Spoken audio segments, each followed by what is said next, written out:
PhD years was just a very pure theory, mathematical optimization.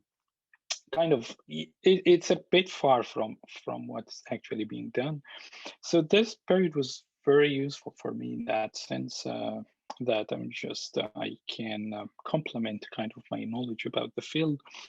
And I would say I spent 2 years in the postdoc position, so I would say about 4 to 6 months before ending that I started searching. And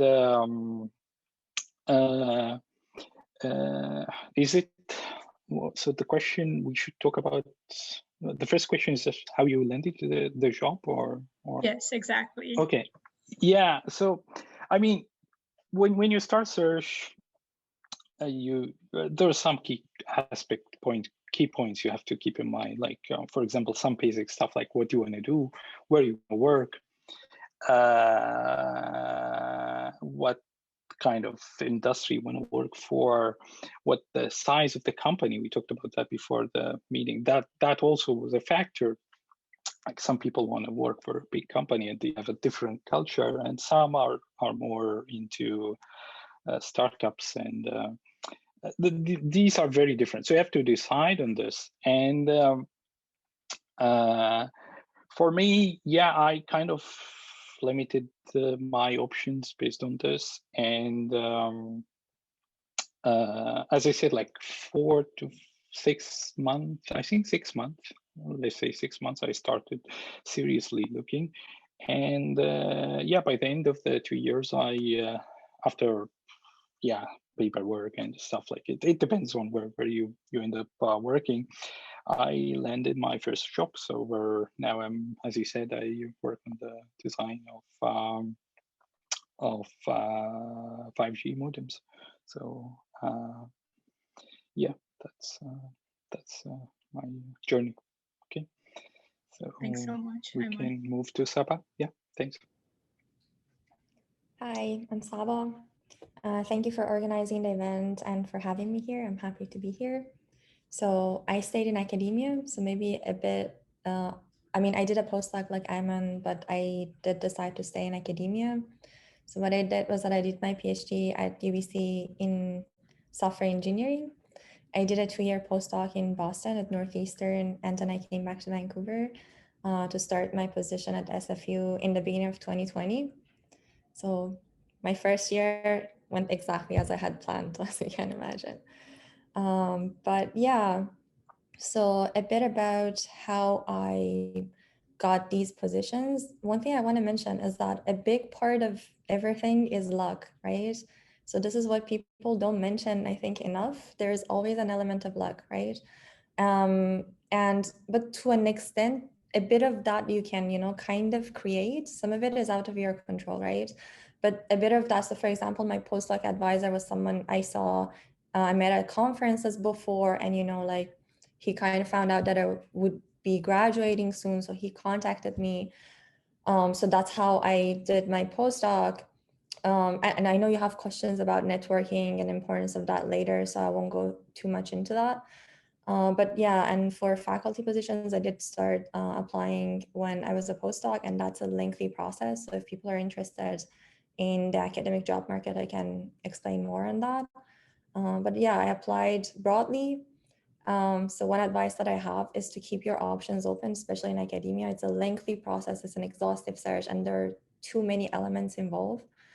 So don't apply to places that you know for sure you will not go, but keep your options open. Go see the places, go see, the cultures of the departments, the city, the people you'll be working with.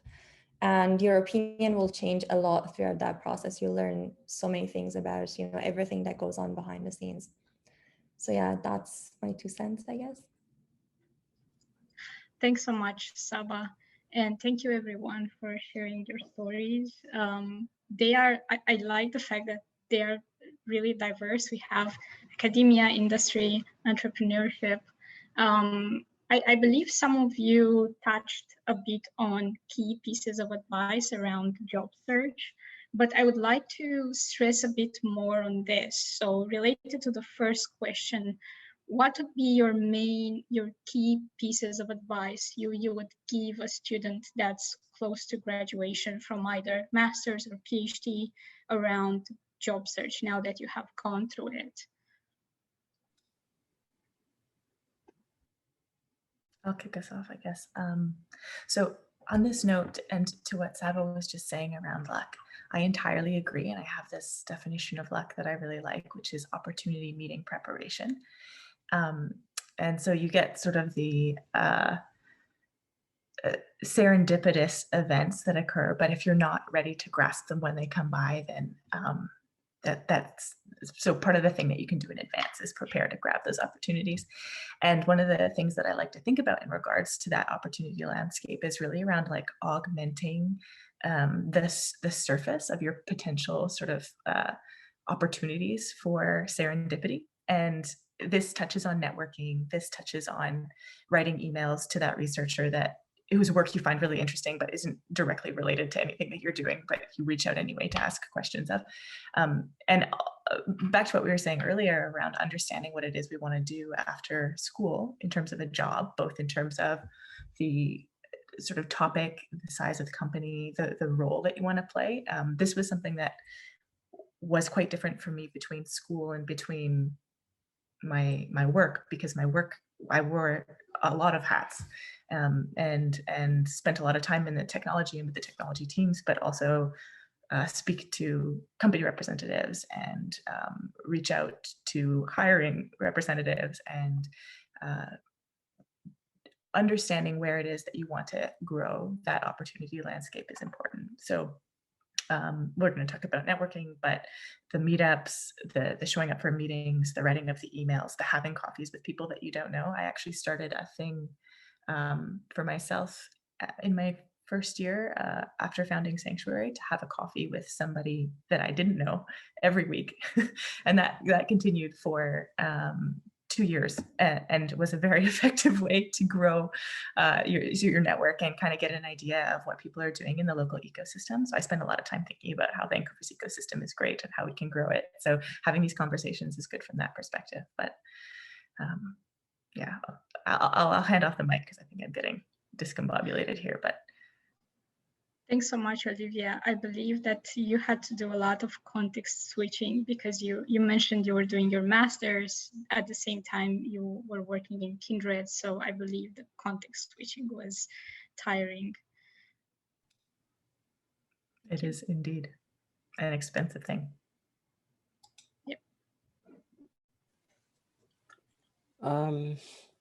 I'll kind of like follow up here. So Saba and Olivia kind of touched quite extensively on the one element that I think makes a big difference, and certainly luck plays a part here. Sort of to expand on what Olivia just said, her definition is quite good. Opportunity meets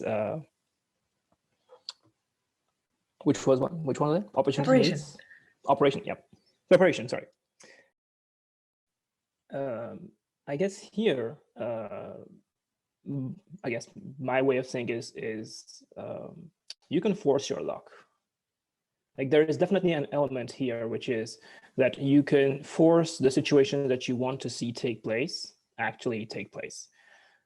In my case, what happened was during my first year at UBC, that was back in 2014, I had taken a course in it was video and multimedia systems by Panos and M.A.Sc. And the project that I did during that course led to a paper that I published at a conference the year after. And so I used that as an excuse to travel. And it turned out to be a masterstroke because that's where I met my current lab director, because she was organizing a panel there, and naturally, the panel was kind of like structured the way ours is, and you get the chance to ask questions to, let's say, more experienced people and more influential people. So I took the chance to ask her a few questions, and after that, I had a bit of a chat with her after the panel, and it basically turned into an opportunity for me in the sense that she was saying, well, why do you want to do a PhD? If you want to just join the 5G movement, you can join my group after you're done. Send me an email when that happens. And I couldn't believe my ears because I was like, really? She's giving me a way out 5 years early? Well, I'll take that. So definitely there's an element of luck here in that I had never planned to meet her at that conference. I mean, I knew she was there, but then, there are so many other people that wanted to do the same. And yeah, like definitely forcing your luck and kind of like trying to make connections happen and then following up with people on emails, like Olivia said, that is part of, let's say the homework that you need to do in order to land your first job. Now, naturally, if in my case, what happened was before my master's, I was already working in industry, and I had done a certain amount of research in industry where I knew I wanted to come back to. So in my case, the search was sort of already quite targeted and narrow in the sense that I knew which job I was looking for, which people are the ones I need to go after, so to speak, which are the people that you need to have in your network. If you've been in university your whole life and you're kind of searching for the first time, you do have to do a bit of introspection in terms of like, what is it you really want to do and use your skills that you learned in university for. Do you really want to work for a really big company? Do you prefer, a more entrepreneurial style of environment? Do you prefer staying in academia as a prof? I mean, naturally, these are all options, but then which one really suits you is not something you can really know the answer to, like until you start looking for a job and seeing what's out there. So luck and also, let's say, some amount of introspection are two things that you need to do when you're kind of looking for that first job. And yeah, like that's kind of like my 2 cents here. Perhaps Ayman and Saba can also chime in. Okay, thank you so much, Aman. Yeah, so I cannot agree more. I mean, you need to be ready when opportunities show up. If we wanna, I mean, that's luck is the part that is beyond your control, and but you do your homework and be ready, and then good match will happen sometime. Well, again, I will just add, as Aman said, like in your job search, be selective at the beginning, but also be adaptive. So broadly, you need to define what you want to do, where you want to work, and you start sensing the market. As I said, like I would say, like 4 or 6 months is if like it seems to me like a good duration for me, but you have to be adaptive as well. So like if you don't hear anything, just relax some of your filters and try to be more open. For example, in the post-pandemic era, or we're still in the pandemic era, like some of these variables you have to adapt. Be open to new opportunities. I would say, even, I mean, again, it depends on the outcome. Sometimes, like if you don't hear anything, it's just very frustrating, and then you start questioning, okay, what did I waste my life? Did I waste my time during my study? That's very normal, very normal. I mean, it's very common for PhD students or for graduate students in general to question their decision whether I did the right thing or not. I would say generally, you did the right thing. You just you need some grit. Just as I said, do your part. Be selective somehow, adaptive, and even if you end up in doing something you don't like, just it's not the end of the world. You are a very qualified person. You have a skill set that is very transferable. yes, when you go somewhere, you will need to learn a whole bunch of new sets of skills. But overall, you just need to keep your self-confidence, positive attitude, positive energy. You know, when you end up in a like a negative cycle, or kind of try to get out of it as soon as possible, looking at your just look at history, or statistically, like generally people in my same situation end up in a good position or in a good state. So just keep it up always. Yeah, I mean, well, again, I cannot overstress, like, do your part, be ready for opportunities when they come. You do have some control on your path, but some is not. I mean, many of it is beyond your control, so that's why you need to be adaptive. And yeah, I think just yeah, that's my saying on this. Okay, so These are give it very to good. Saba. These are very good pieces of advice. Thank you so much. And I believe that you have to do a trade-off between being adaptive and selective. And it speaks back to what Aman mentioned about introspection and pointing out and trying to find out what you really want to do. Yeah, exactly. I guess my turn. Yeah, I also agree with all my friends. You want to be able to grasp the opportunities that come your way. I don't know if I would use the term forcing your luck, because there's going to be a part of it that's out of your control no matter what. So I can, for example, speak to the academic job market, and there are just too many variables, right? Whether that university that you want hires in your area that year, whether it's in the city that you like, whether you have visa issues, whether, I don't know, you go and see they have a hostile environment. A lot of us are minorities, and this is what they don't talk about, right? But this is a human process. People are going to have their biases. So sometimes, no matter what, even if you're the most qualified person, you don't get hired there, right? But I just want to say that's not a bad thing, right?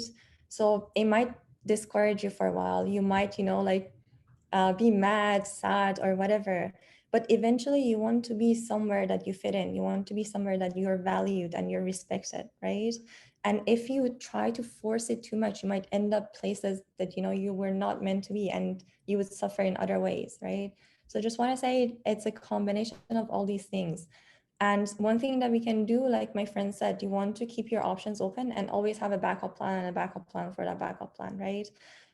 Because, you never know, but you want to have options. Also, like I said, you will change throughout this process. So that my interviews took, I don't know, 3-4 months. I traveled like a lot of places. I saw a lot of people. And, as a grad student, you only have one experience, which is mostly with one supervisor, one department, one environment. If you're lucky, it goes well. If not, you learn to navigate it. But when you start seeing behind the scenes, when you start paying attention to different cultures of departments, different people, you will learn so much, and your opinion about what you want can change along the way. And that's part of the growth. So you want to allow those opportunities to take place by, not being too biased on something that you think might be best for you, and it might be best for you and you might get it, and good for you, right? But a lot of times that doesn't happen, and something will happen that you wouldn't think would be equally good or better for you, like in the greater scheme of things. So yeah.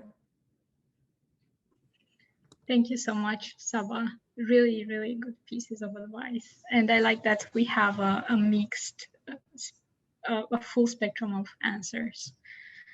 We can now move to our second question. And some of you have mentioned a bit about this, have answered partially to this question as part of your answer for the first question, but I would like us to focus entirely on this and really find the sources that helped you in your job search. So on that, Did you take a certain course or learn something independently, or reached out to people from your past internships or from the industry, from industry collaborations, let's say, before graduation that helped you get the first job? And it can be anything from online courses, workshops, to, let's say, expanding your network with connections from conferences, like Aman mentioned, or industry events and so forth.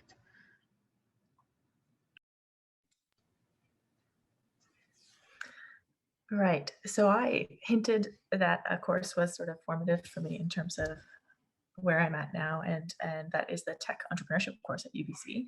I'll give you a little bit of context though. When I decided to go back and do a master's, I knew that I wanted to bring together the technical side, the engineering, and the business side.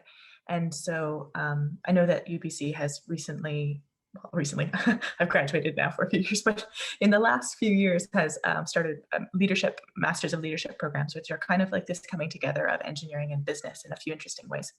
But the technology entrepreneurship course was sort of a representative of its type for that combination at the time when I was at school. And what they do is they bring together MBA students and they bring together engineering students, and you form teams.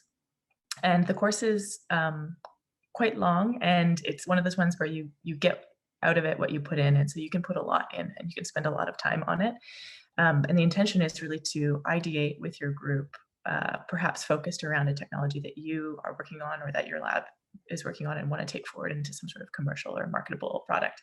But perhaps it's something completely different. And you take it from an idea stage, you grow that idea, you validate the market, you kind of explore the financial side and the economic potential. And ultimately, some of these teams in your final presentation, where they bring in the dragons, are asked whether they want money to pursue this idea.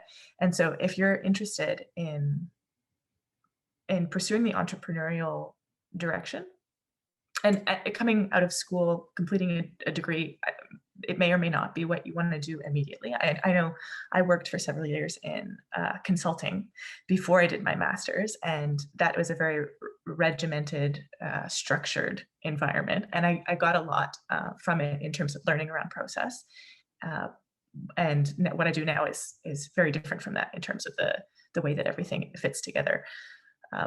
But if you want to go right into that entrepreneurial journey, this tech entrepreneurship course, you package together a team and you have this thing that you could take out if you wanted to, or spin it into something different. And I'll just actually make a reference to, so one of the co-founders of Sanctuary is a gentleman named Jordy Rose, and he founded D-Wave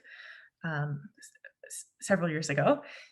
He often comes back to the tech entrepreneurship course to speak, and that's how I joined up with Kindred in the first place. But he actually, the reason that he goes back to speak is because he participated in that tech entrepreneurship course when he was doing his PhD in physics at UBC.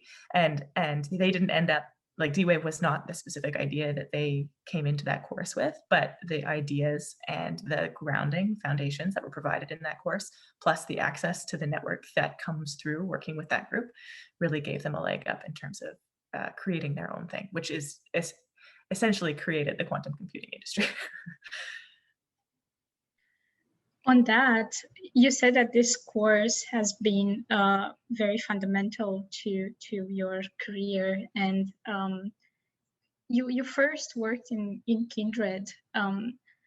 Did you, from the moment you finished that course, let's say, did you know that you are going to be an entrepreneur, and that did you have this dream of having your own venture one day? I did, but that wasn't the singular driving force behind joining up with Kindred. So when I came back to do my master's, I had just come out of the software consulting position. It was in oil and gas as well. So a particular set of industries. I'm from Calgary, and that was sort of one of the spaces that you could work in if you stayed in Calgary. And I was looking for something quite different when I came out to Vancouver.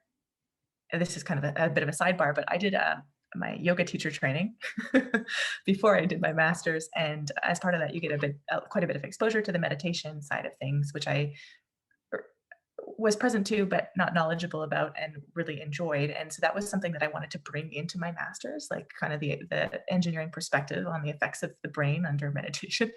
And so when I found Kindred, which was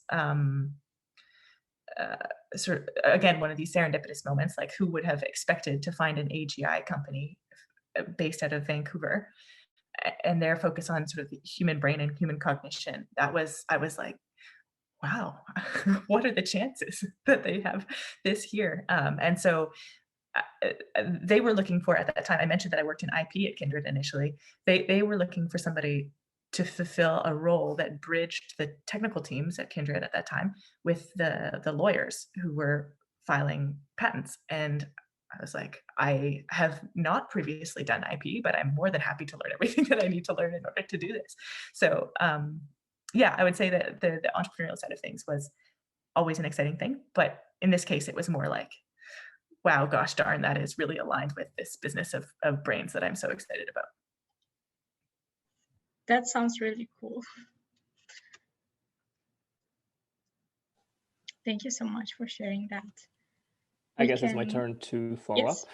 Yes. In my case, I can't quite point to a course that was, let's say, the difference-making one. I guess the video and multimedia systems course was certainly a pathway to the opportunity, in that it, gave me an excuse to attend a conference and, meet people in my field.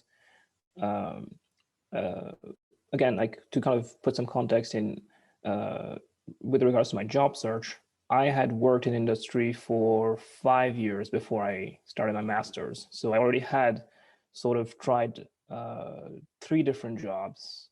The first 2, let's say, they were okay, but I kind of got a hint quite quickly that I will get bored and this is not something I like so much.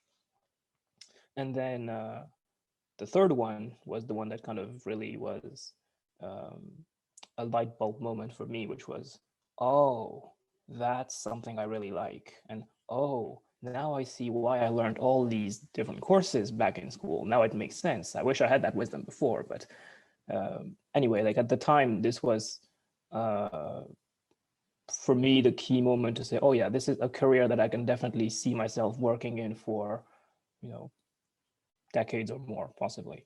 So it kind of gave me direction in terms of like, yeah, this is what I want to do in terms of, a career path.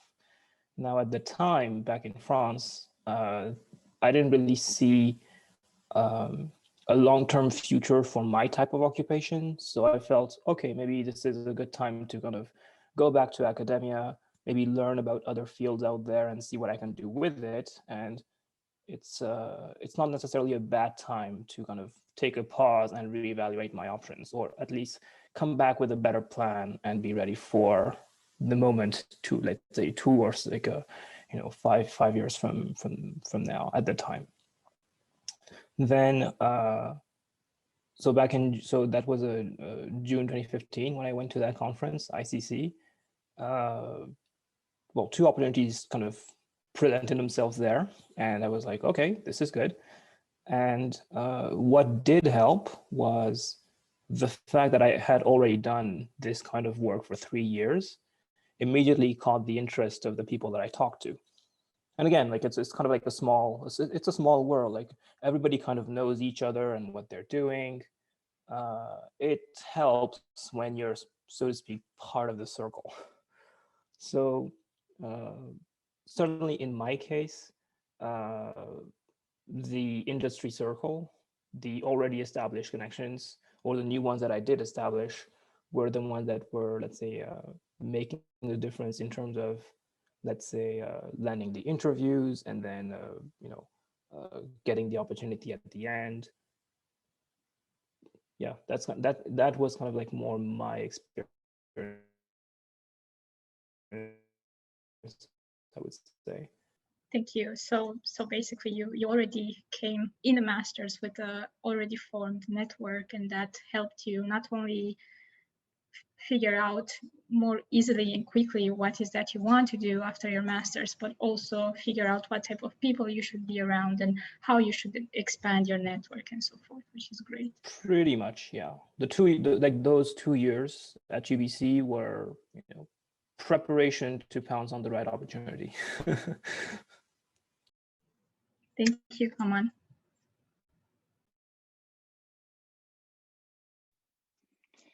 Okay, so courses. No specific course I would. I mean, outside the scope of the really like my undergrad courses, my grad courses. Yeah, I mean, I cannot point out to a specific kind of external course that I can refer to. I mean, in my case, I always like to just even like let's talk about my graduate course. I always like to take courses that are very relevant to my my field, my field of research, or what I like. So most of the graduate courses, let's say I have taken, or the senior courses in undergrad, are helpful, are needed, are necessary, I would say. But talking about courses, I would say that my option is not, or what I did, at least during my grad studies, or at least during PhD, because we have plenty of time there. Just taking courses that are very relevant is not the best option to do. So that's not a wise option. I would suggest, especially if you have time, still like you're not close to submitting your thesis or something, your second, third year, try to take courses from a different department, or it doesn't even have to be something, in our case, for example, ACE, it doesn't have to be computer science or math, or just courses from different, I mean, what I want to say, even go outside this. It's gonna be helpful somehow. You don't know. At that time I didn't realize a direct link or direct connection, why this is gonna be helpful or useful. I was just well, I liked what I studied. I like what I always like this field. So so I was kind of always biased toward it in a good way, I would say. But this is not the best thing to do. I mean, just try to be broad, try to, even like you don't have to take courses for credit, just go and audit them. Audit courses from different departments, like software, like for example, an ECE person is not of that much value without software tools. So you need to learn this, for example. So that's well, I would say a key advice I would provide. That's something I like would just try to find the time. I mean, it's something I did in my teaching. So like in my teaching, for example, I was always trying to teach. I mean, I think I did teach like communication or signal systems, but for 2 or 3 times, for example. But in teaching, I was trying to, like teaching assistant in my PhD, teach courses from outside this, like I think in the computer engineering, computer architecture course, I was always just one foreigner guy, stranger from the communication lab among like 10 or 12 TAs, and I really enjoyed these courses. So that, and it pays off after that. You don't realize it at that time. You're kind of wasting your time. You might think, but it's not. So try to take courses from different. Let's say like same department but different group. Go outside, like different departments. Even go outside, I don't know, like biology, bioinformatics, like economy, business. That will be very helpful. And it's also good for, yeah, I mean, just good to see different people, like networking for your mental health, for example. Just it is gonna be of sometime, somehow you will not realize it. Well, again, I didn't do that. I was always like, okay, I'll just take I think I took all the communication courses, wireless communication courses, information, like all my courses were just very things that I liked, and I think is most relevant to me. But try to find some time to just learn something different. Just go there and audit it, like just go there, at least go there. You'll catch up some new ideas, some new, like you never know when you can use it. But yeah, my answer to the question, I cannot point to like some specific course that helped me land a job or something like, but there are some common sense things you need to learn, like as I said, like some software tools, some like version control. Like Elena tried to teach me that for 2 years, but I was a bad student in that sense. But yeah, these common sense, I would say common sense tool that everyone should have. So if you don't have them, try to catch them, get a glimpse of them, or take a course or whatever. Just, I mean, say that you know this stuff to be like to the level that you're confident. I mean, you have a limited time, limited capacity, limited resources.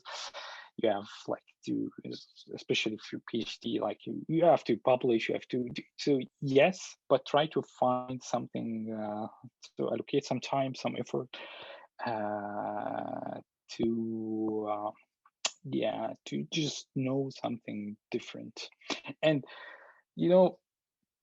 sometimes, I mean, everything pays off. Like sometimes you kind of think, okay, I wasted my time making a figure looks beautiful, or making a script to, fetch some data, some results and plot them.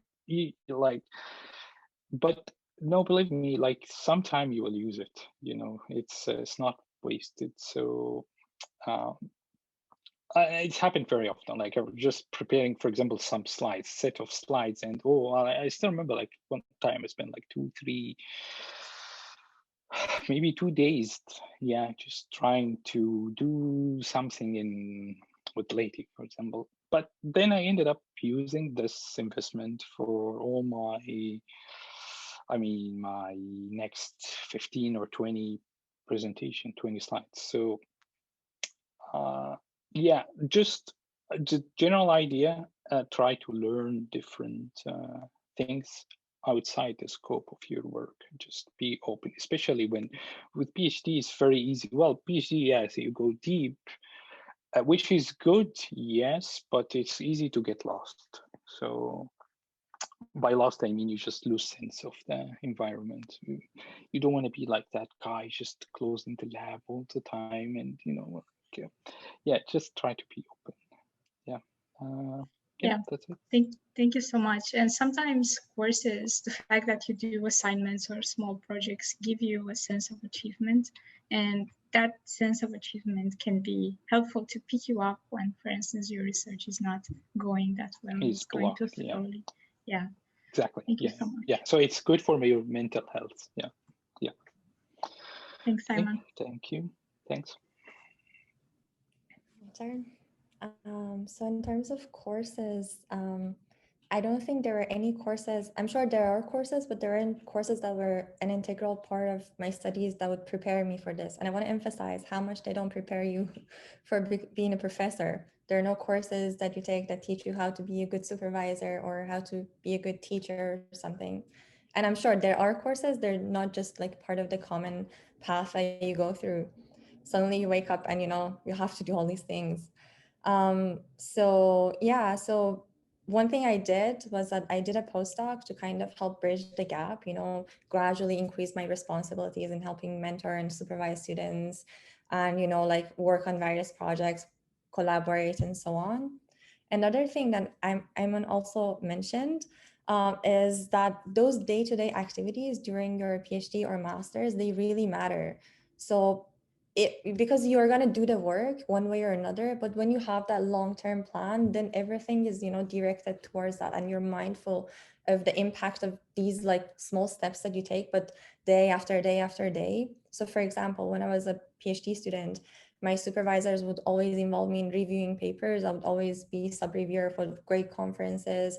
I would, you know, help mentor students. I TA'd a lot. So all the skills that you build help you a lot in the long term, right? So practice makes perfect. And in Farsi, we have a similar proverb as well. So by repeating these small steps, but having that, you know, long-term goal in mind, you can really improve some of your skills that would really be useful in the future. So create good habits, stick with them, even if it's difficult, even if stress and it's a global pandemic and whatever, try to stick with them. And yeah, another thing is that join communities if you can. So now there are a lot of communities are online. So try to be a part of communities in areas that you're interested in. And like Ayman said, again, they don't have to be directly related to what you do, but experience different things and be a part of different things. And also, especially if you want to stay in academia, do service, right? Be a part of that community, give back, and, you know, go through that process. And what else? So yeah, basically, I think that's what I have to say.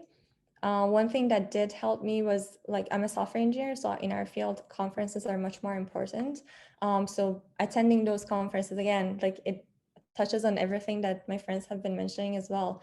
But building those networks, being a part of the community, just talking to people, being exposed to new experiences and new things, and all the traveling and everything that comes with it. Those have been very helpful for me. Thank you. So in short, put yourself out there as much as you can and expose yourself to as many people as possible, because you never know what you can learn from everyone. Thank you so much, Saba. We can now swiftly move to our third question, and this relates more to your current job, whether you are interviewing new people or not. What are the skills you or your employer look for in new recruits? In other words, can you give us an inside view on getting a job in your team or your department? This follows on nicely from what Saba was just saying around putting yourself out there, and what Ayman was saying around breadth of interests and communities and sparks. So one thing, we always ask for portfolios now, pretty much for every role. And this is so the case where folks are perhaps undergraduate students coming out of school, and what they've got on their resume is primarily teams associated with UBC or engineering. Those are excellent things to share and demonstrate to your employer the types of skills that you have to put forward that may not be as obvious from something like a transcript or the title on your degree. The other thing that we look for is some of those alternative areas of interest, those alternative communities that people join. And I don't know that this is definitely a broad stroke statement, but we see a lot of passion in our engineers in their technical fields tend to be mirrored in passion in other fields as well. Like they're kind of equally as excited about the things that they find interesting, the things that sort of spark for them that are not technical as well. They tend to bring that attitude to all of those things. And so you can often see that in the interest that people will share when they're going through an interview process. And I kind of highly advocate to speak about the things that you're passionate about, though they might not be directly related to the technical side of the work.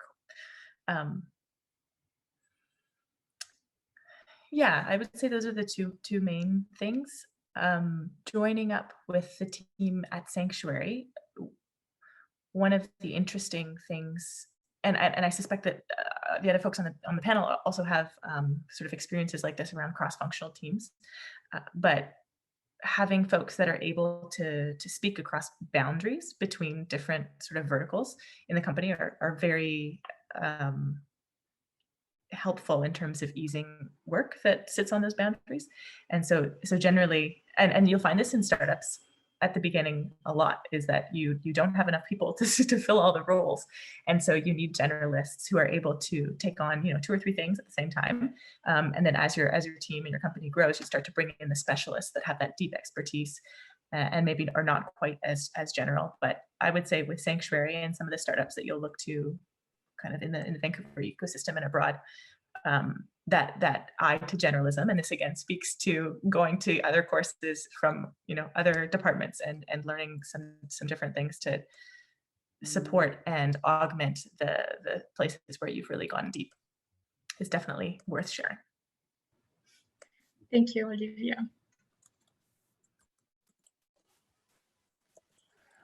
Yeah, in my case, okay, so this is clearly not entrepreneurial. This is a little bit more structured in that sense. I guess it would be in a similar vein to what Ayman said. So specifically for my team, it's true that we are a very specialized team in wireless communications, naturally, because that's the main topic of investigation. However, especially when it comes down to new students, what we like to see basically is a student's enthusiasm for solving problems in general. And this kind of relates to Ayman's point, wherein you have to be open-minded and see what are those other fields out there that people have tried to take on, and then solve the problems in those fields. Maybe they have done things differently in their field compared to yours, even though the problems might appear somewhat similar in nature. And in general, this is something we look for a lot in younger, let's say, fresh grads, so to speak, because naturally, fresh graduates are not going to come with bags of experience. You can't ask for something that's not there. So we like to look for those students who really have a lot of enthusiasm for discovering, learning, solving problems naturally. And I guess this is also the part where we like students who want to get more involved with, let's say, getting new products out there. So I guess when you're in the academic fields, I guess the only focus that a student really has is to pursue their research, solve problems, and write papers.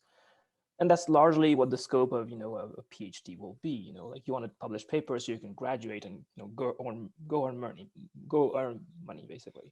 And then fair enough, like that's kind of like how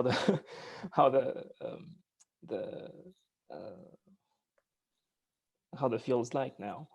But once you join industry, the idea is you want to make products that, let's say, people are going to pay money for. Ultimately, the company wants to make money. So you have to understand, let's say, how to bridge the gap between, say, the mathematical problems that you solve through the course of your PhD, and then what level of, let's say, practices and engineering it takes to turn, for a lack of a better word, an equation into a product that people want to buy from you. And there's a lot of, let's say, know-how in engineering that you can't really teach in university, because that's not really the place where you want to do that.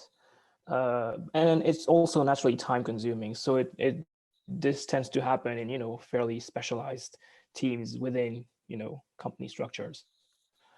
So that's what we like to look for in, let's say, younger, fresher minds, basically, and an appetite for learning and for trying to see, let's say, how to tackle different fields or how to take on different challenges. Yeah, like that's kind of like what we like to see in fresh graduates that we look for. Thank you. So I believe flexibility and courage play an important role here. You as a grad student have to be ready to take on new challenges without fearing what will happen, or just not being too stubborn not to learn very different things that you were learning during the PhD. Absolutely, yeah. Thank you, Aman. Okay, so yeah, well, I'm going to talk about engineers. Yeah, well, like, okay, we're all engineers, but let's say talk about, yeah, we are all engineers, right? Yeah.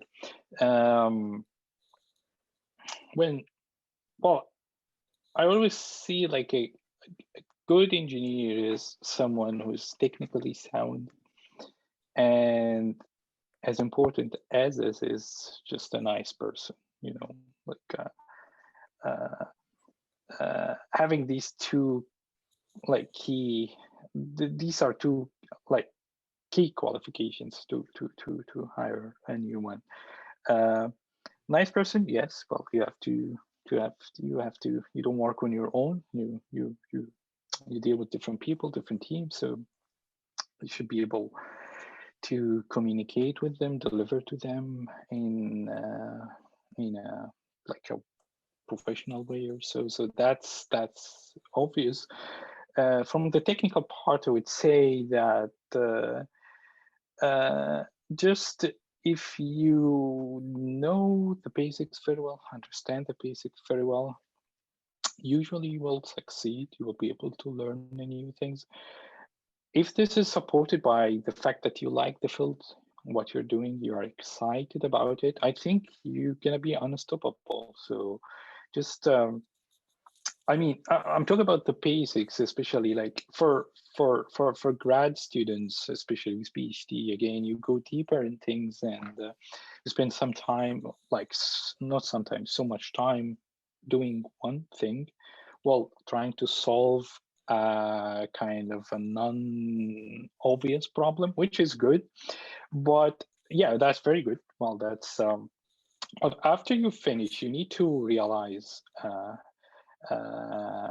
That okay, that's fantastic, that's good, but that's not the end of the world. I mean, yes, it's be proud of your work, be excited, but try to learn what can be transferable from what you have learned. I mean, some people end up in their PhDs, for example, solving a practical problem. Fine, that's perfectly fine, but some are not, and many are not. So it just be able to understand that whatever you did, it's fantastic, it's good, yes, but life is not all like this.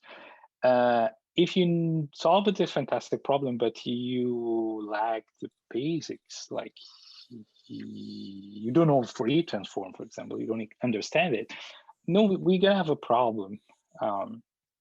So, and again, part of the PhD is that after you finish PhD, you should be able to, I mean, I always say like you learn, or you should be able to know things that, or recognize things you don't know. That's I mean, if you did this, yeah, well, okay, you're now mature students, like you don't know everything. It's sometimes you are involved in discussion with someone, but they just, I mean, part of the confusion is that someone doesn't know things he does not know. If you can know what you don't know, and you be confident that, okay, I did solve fantastic complicated problem, then okay, that's gonna be easy for me. I just spend like a day, couple of days, and I'm good. So you being able to realize, like, you learn what you don't know, or by learn I mean you just at least identify what you don't know. That's a big asset for like a key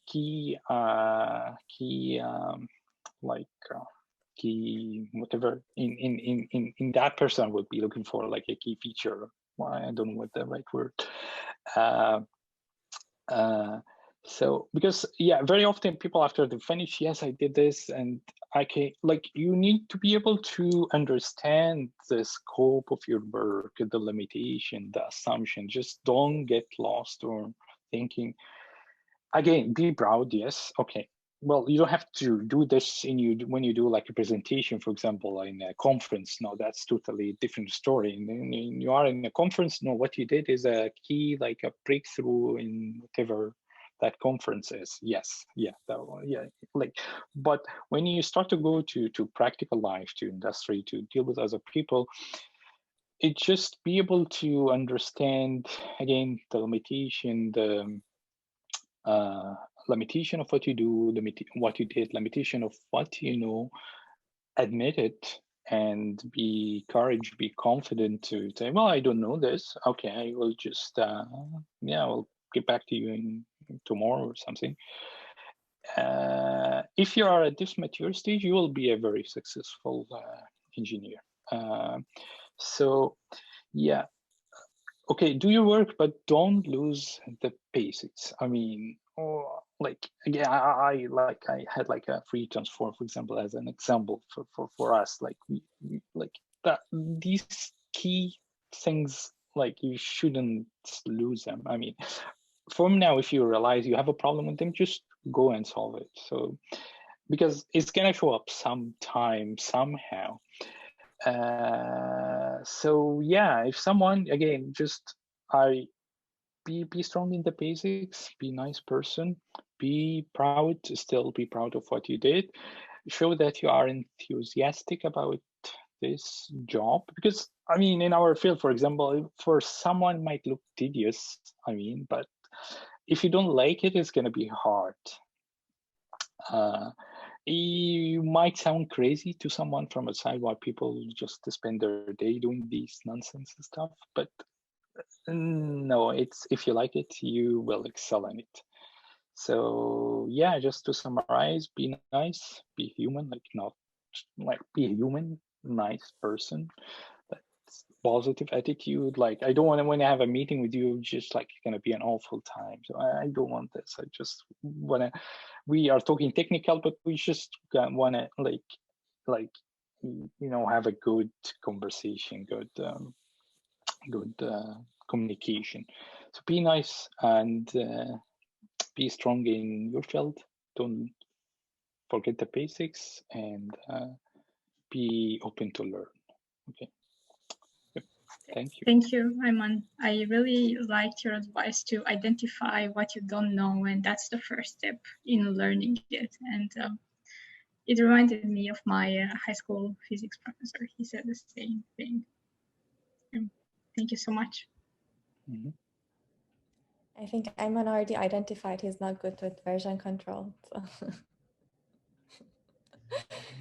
Okay. Yes, I admit it. And Helena tried many times, but then when I went there, okay, this is our Git repo, find it.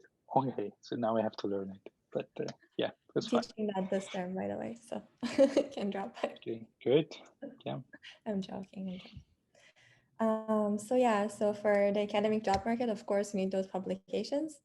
So one thing that is happening today is that, you know, like things are universities, some of them not so much in Canada, but especially in the US, they're run like businesses, you know, and they do a lot of bean counting, right? So then just the mere numbers would determine, you know, how much money you bring in, you know, how much like your rankings or whatnot. So what I want to say is that publish, of course, but do something that you can, you know, take pride in, and, you know, publish good quality work. Don't fall into those games. I think like those are the types of works that can, you know, stand the test of time, you know, as much as we do. I know, like, I don't claim like my work has a lot of impact, but also you want your work to have some impact, right? So whether it's in terms of like, for my field, like, you know, you create, you know, open source software, you release your data and people start using it and building on top of it, you know, and continue that research process. Your work might be, you know, good for society or some other for medical purposes, something. So you want to pay attention to that impact as well. So that's something that can distinguish your work and, you know, can give it a higher meaning as well, maybe. Also, you want to like build your reputation in the community. So the research community, whatever community you belong to, you know, start early, you know, so, and that will show by the end of your PhD or start of your postdoc or an assistant prof position, by the kinds of committees that you get invited to, by the types of talks that you get invited to give. So that shows already, even when you're a junior person in the field. So you want to be involved in that because that takes a lot of time, service, right? So you want to do it gradually, like along the way. And you one thing that people pay attention to are the awards. So I didn't like invest on this. So I was lucky to have like, you know, like my PDF or, you know, like ACM Distinguished Paper Awards and stuff. And I feel like they really helped. There are people who, you know, invest on them and, you know, like they deserve it, right? But they plan for it. And I feel that helps because whatever you can have to, you know, like distinguish you from everybody else would be helpful. So maybe I should have done more of that probably. And yeah, and those awards, those achievements are determined, you know, by experts in your area, because when you apply to like a department or a department, not everybody is in your field. Not everybody understands the value of your conferences or, you know, whatever you have accomplished. I mean, hopefully there's going to be experts in that area who give feedback to the hiring committee, but you know, that validation just means a lot if you have things to show for the great work that you've been doing anyways. And what else? So yeah, so mostly they look for, you know, your publications, your you being a active part and of the community that has, you know, shows potential for leadership in the future. So they want to look at you and see somebody who has a plan. So like one of the questions they always ask you, like, where do you see yourself in 5 years? So I was like, I want to retire, but you know, they want to see somebody who's leading a part of the community and so on. And yeah, and you want to look at the skills that they already have in the department. So you want to fit well under the umbrella, but also you don't want your skills to overlap too much with other people, right? Because then why would they need you? You want to bring something new to the table, your own angle to the table. So that I would pay attention to that as well. And of course, they want you to have great speaking and teaching skills. You're going to be teaching undergrads, you're going to be representing departments, so don't judge my department by me. Everybody else is doing better than me, but that's also a factor. I would say for tenure track positions, for research oriented positions, teaching is not judged as rigorously as research as it is for teaching track positions. So if you're looking for a teaching track position, people already have a lot of experience, much more than the research tracking typically. So you want to focus on that as well. And like Ayman said, again, it's a human process, right? And the lifetime of a faculty job usually is much longer than, you know, like a typical job in industry. So people look to see if you're a person they can interact with and talk with. I mean, hopefully after all this is over, for years and years to come, right? So usually for academic job positions, you have 1 or 2 day interview processes, and you know, you talk with a lot of people, you talk with the students, and they start judging you from breakfast to dinner, right? And they want to see if you can work with them and if you can be a part of their team, but also you're judging them as well, right? You want to see if this is the place that you want to be, at least for a few years to come, and hopefully, you know, for a long time. So yeah, so that's what I had to say, I think, for the academic job market. Thank you so much. So even though academia and industry seem sometimes very different and these very separate worlds, there is a lot of overlap in what they ask from a fresh graduate student. Absolutely. For instance, yeah. Thank you so much, everyone. Let's move to our final question, and with this question, you can share your final thoughts. We would like to keep it brief because we would need to allocate some time to take questions from our audience.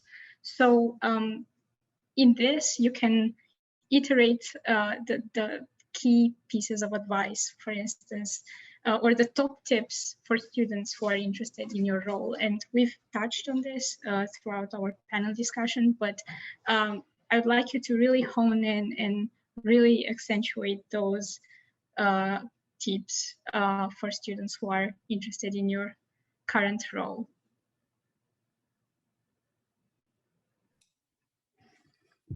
I might try to answer this quickly in a few different ways for sort of the startup space or context. So first, starting something of your own. There's 2 main ways that can come into existence. One is bootstrapped, and the other is through some sort of external funding. By bootstrap, I mean you moonlight on the side, producing something that has the potential to produce revenue, and you slowly grow it before transferring all of your energy over to that thing, versus putting together essentially a story, getting money into an organization on the story, and then taking that money to execute on the story. So both of those are interesting paths if you want to start something of your own. If you want to join a startup and maybe not start something on your own just yet, but rather join a team who's already taking something forward, some of the folks have already touched on these things, but I'll just highlight them. So flexibility is huge, and that openness to what an opportunity could look like, not being bound to what you think it should look like, and then having that grow into something different over time, because the only thing that we can say consistently about everything in the world is that it's going to change, and it's especially true in startups. So you start in a particular role, and then you grow that, or you move into a space that is interesting to you. So the generalist capacity is interesting from the perspective of startups, being able to, in that flexibility, take on different roles in different spaces. And that's one of the things that I think is sometimes of a challenge after coming out of a PhD or a master's program, where you've been very, very focused on a problem in depth. And so kind of just moving into that mindset of, how do I take on all of these different things at the same time? Yeah, I'll leave it at that. Flexibility, opportunity, openness to opportunity, and generalism. Thanks, Olivia. Okay, in my case, I guess it's a little bit more targeted, in the sense that it does target a relatively specific field of engineering. So naturally, as Ayman said, be really, really good at what you do, especially in our case, wireless communications. But we also like students who, let's say, or like in general, we like people who will have an appetite for learning, because at the end of the day, in my team, we are, so to speak, at the bleeding edge of the technical field. And so we will try all kinds of different things. And more often than not, the ideas that we will try will not work the first time. It will take many, many iterations for it to kind of see the light of day into something that we can actually show to the world. Hey, this is the new cool stuff we have now. So this sort of relates to Olivia's point, which is like, don't be bounded by what you think the role is about. It may look entirely different, a year from now, 2 years from now, just because the field evolves the same way as you do. So certainly having the very strong set of basic skills in what you do, like a core specialization, is definitely helpful. But after that, how you make use of it, and how you, let's say, learn to see where other opportunities might be and what you can do with it, is a very good skill set to have, I'd say. Thank you, Aman. So is it like the concluding remarks, or because I kind of lost the question? Sort of, it seems. Sort Is of. it? Okay. Yeah. It's concluding I remarks. lost the question. Okay. Okay. Yeah, be good at what you do. Take courses, different courses from outside. Do internship if you can. Be optimistic, be positive, make yourself surrounded with smart people with positive attitude. Yeah, be hopeful, don't lose hope. If you are in a bad cycle, okay, just try to get out of it as soon as possible. Don't regret what you did, if it was wrong. Well, they always say try to make new mistakes. So making one mistake is fine, but try to make new mistakes. What else? Yeah, do internship. I haven't done that. That was something. I mean, if you can do it, if you can't, just, as I said, go audit some different courses. yeah, I mean, in general, whatever like you feel now, if you are a good state, fine. But if you are in a bad mood or bad, like just to try to be optimistic. Again, statistically or historically, people in the same position as you did are doing better after their graduation. So just it's most probably you gonna be among them or like them. Be good, don't have enemies. Always leave on a good note. If your relationship with your supervisor is good, fantastic, that's good. If it's not, like you have some tension, try to clear the atmosphere. People, again, are different. Not everyone PhD or grad school journey is the same. But usually the destination is good. So whatever you feel like, even if you have troubles, even if you have difficulties, you will just learn from it. If it doesn't kill you, it makes you stronger. And you will laugh at it a few months or a few years from now. So just enjoy the experience, even with the problems you have. If you don't have, fine, but enjoy it. In general, it's it pays off very well. So yeah, you just, well, I wish I was. Generally, I'm not that optimistic, but that's my advice. That's my piece of advice. So just enjoy what you do. Be good, be nice. Yeah, that's it. Yeah. Thank you, Ayman. Thanks. So yeah, so for me, it would be again to publish, but don't sacrifice the quality of your publications for the numbers and for bean counting. So always leave something that you can, stand by and be proud of. Network, the importance of networking, and nowadays,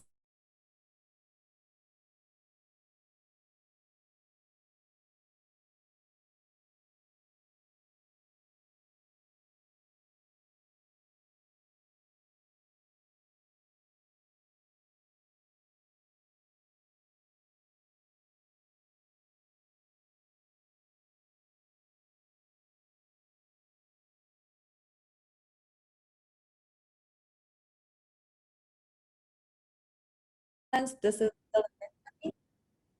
so especially in academia, I'm trying to figure this out. This with, time management skills, organization skills. So all of these, they take practice, and I just try and look up to people who I think do it well, and try to feel less guilty about when I don't make those goals. But yeah, I can't give advice on this really. And again, like this, I'm not in a position to say this, but acknowledge your privileges, right? All of us were privileged at some level to be here and be able to, take part in this event. So always acknowledge that, right? So you might feel less privileged to somebody else or more privileged to somebody else, but that's a great part of like how we came here, right? We all got lucky at some point. We all have that privilege. So always have that in mind, and like extend that opportunity to other people. Because like in our field, like talent is everywhere, opportunity isn't, right? So if you can identify with those people, yeah, I'm sorry, it's still cliche, but I do feel that. Also, yeah, leave UBC and come to SFU. It's my final exam. The war between the two universities has been very long and going for a very long time. Come to the dark side. So thank you. Thank you so much, everyone. This has been, we have received tons of pieces of advice, and they are not only applicable for looking out for opportunities after graduation, but in general for making the best out of the time in grad school, and not only. So I have personally learned a lot from this discussion, and I really enjoyed it. Now I invite the audience to ask a few questions, and we should be a bit mindful of the time. So yeah, we are open for questions.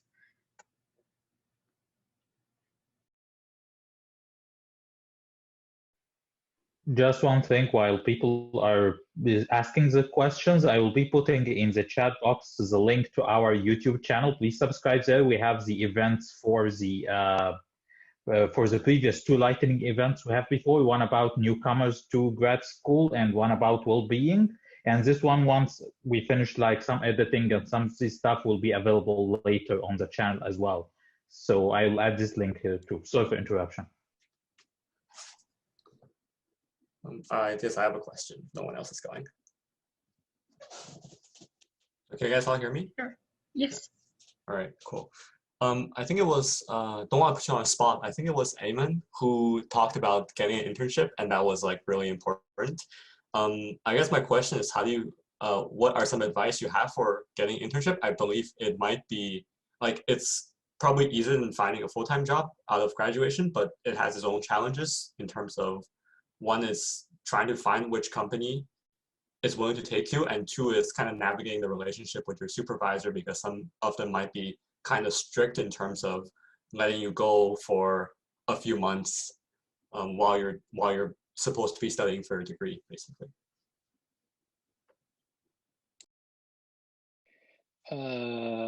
So, well, I'm not the best to advise on this. As I said, like, I haven't done internship myself, so it's just part of the things that I just still advise my few years ago person to do.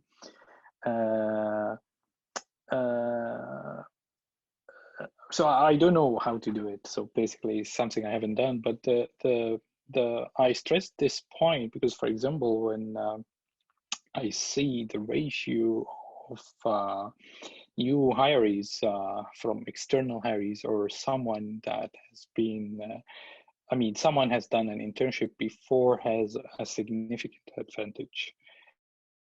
Again, like, you can find many good people, technical people, but the human part is well established by internship. So you end up, if you have an opening position, the first thing you're gonna look for is that people who have done internship before.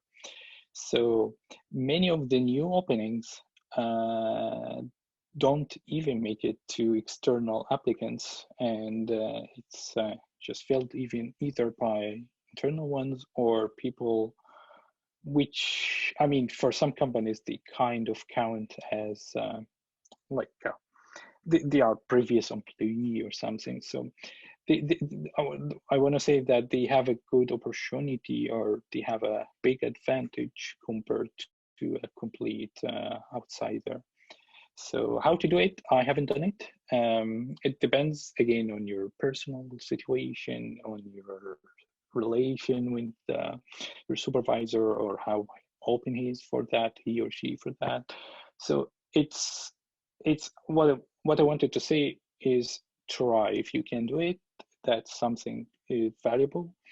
You get to know new people, you get to know how things work outside your lab, your field of study, or your field of research.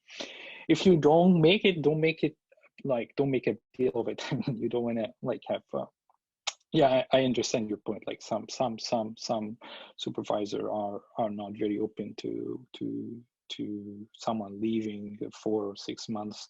It depends on the situation, but if this option is available to you, to try to take advantage of it. It does make a big difference in your resume, in your personal skills, and even the most, or like, as I said, so these are guaranteed value, like guaranteed benefits you get. But also, if there's an opening in that team or that company, you have a big advantage compared to someone. And think about it, like, if I'm hiring someone, or just someone came to me like 4 months, 6 months, they did a good job, and their interaction was really smooth, like a good interaction, why don't I just hire him? So if that is an option for you, try to make use of it. Can I add something there? I'm not sure, Michael, what your program is, but the Masters of Engineering programs at UBC, you can sign up for the co-op program and access their internal job boards and all that. That's where you're going to get a lot of those opportunities. But for Sanctuary, one of the things that I'm definitely open to when I post internships is taking people who actually graduated, who are interested in doing a post-graduation internship for 4 to 8 months. The reason we do that, so generally the internship salaries, they're kind of in a particular range, and it's a really nice way to test drive, as Ayman said, that the relationship between somebody initially. So from the student's perspective, it's like, do I want to work in an environment like this? From the employer's perspective, it's like, do we want to bring this person on FTE? And certainly people are open to, I think in general, graduates, it just might be a problem for you if you need a full-time position right away. So that'll be your personal situation.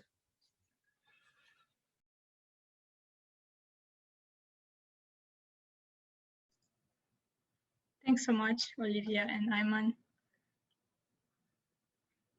Okay, yeah, thank you. If we don't have any more questions, I believe that we can end our panel discussion here. Thank you so much, everyone. It's been a great pleasure to have you. There is a poll, and I guess we can fill it in. So please complete the poll before leaving the meeting if you can. And for the panelists, you can hang out a little bit longer afterwards, just to say a few words, a few final words from the organizing committee.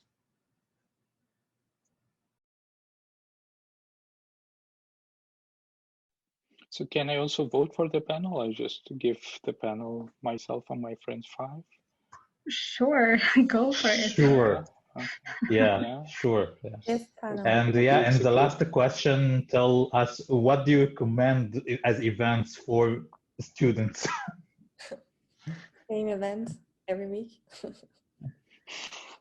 We're trying, yeah. We're first trying to have it every month, but now our rate is every 2 months because it takes it's an extra like load for all of us. But we do it happily, but it takes some time until we manage to organize it, get the panelists and so on, and yeah, it takes some time.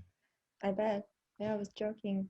Everything, like people are struggling to do their normal day-to-day work. So thank you so much.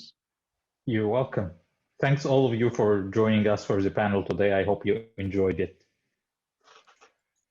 Yeah, Oh, it thank was you great so fun. much. Yeah, same here. Thank you very much for taking the time to join us and sharing your suggestions and tips.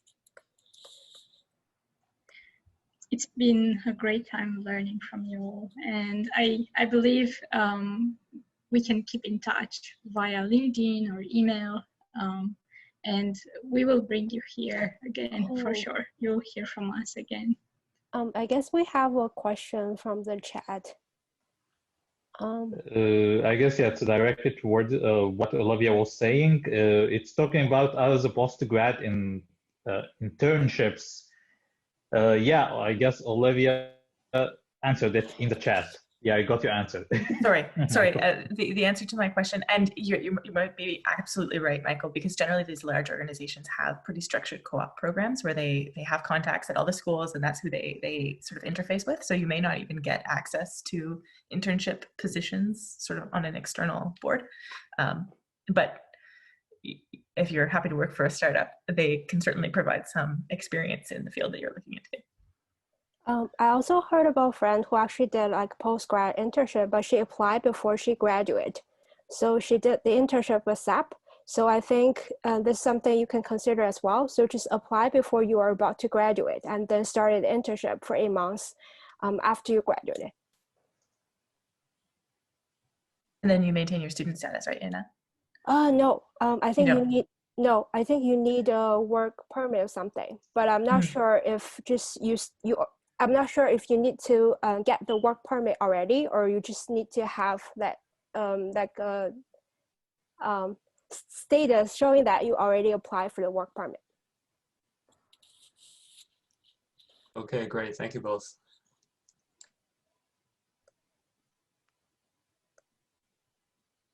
Okay, thank you, everyone. I believe that we can end the meeting here. thanks so much again for coming. And we will for sure call you again for events. It's great to have alumni coming here, learning from them. So yeah, enjoy the rest of your week. And it was a pleasure talking to everyone.